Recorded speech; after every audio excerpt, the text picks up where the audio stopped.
Well, you know, it's sort of interesting. I had never planned to be in PR. It wasn't really my dream. I had gone into business, did some sales, wasn't for me, and I was looking for a new experience.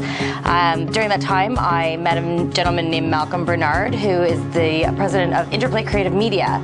Just coincidentally, at the time he was looking for someone young to come in just to do some admin stuff. I thought, why not? It really was probably the best choice I could have made. He introduced me to IABC, and through IABC I actually met Barb McDonald, who became my mentor in the sport industry.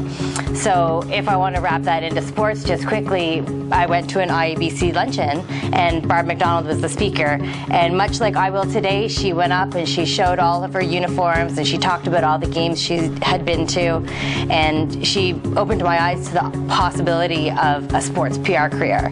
And she said to me, you know, you really need to volunteer for the FIFA U20 World Cup. When it was coming in 2007, I did, and now I'm here.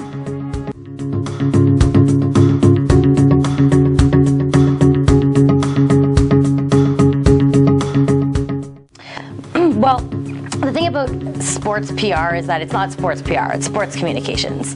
And I learned quite quickly that there is only a certain amount that you could do within the media relations or public relations side of the sports world.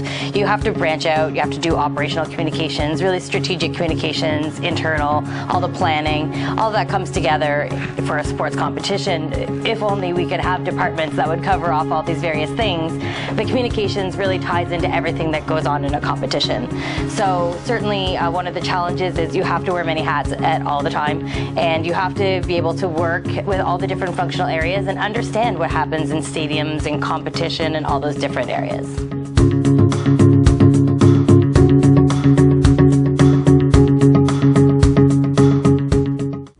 Well, in my opinion, probably the best thing you could do when starting out would be to volunteer and start to get that experience, start to learn what it takes and what the professionals that are existing in the industry are doing to succeed themselves. Everyone has a different formula. I can't tell you what works for everyone, but I know what worked for me, and that was certainly putting a lot of time and effort into volunteering and networking with people. As I'll say later in my presentation, I don't believe it's who you know, it's who knows you, and it's really important to get out there and be the face during these competitions and really build your network up.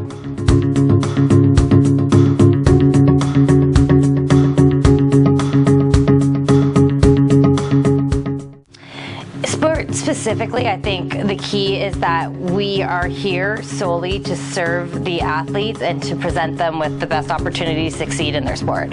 Whether or not you're working for an Olympic organizing committee or any organizing committee, any sport body that represents the athletes, or if you're working on the competition itself, our goal is to give them a platform to do their best possible work. And by focusing on the athletes, it comes across in the way you communicate. I would say that always understanding what your goal is and knowing that you're telling a story, you're not trying to hide anything, what you're trying to do is put your best foot forward.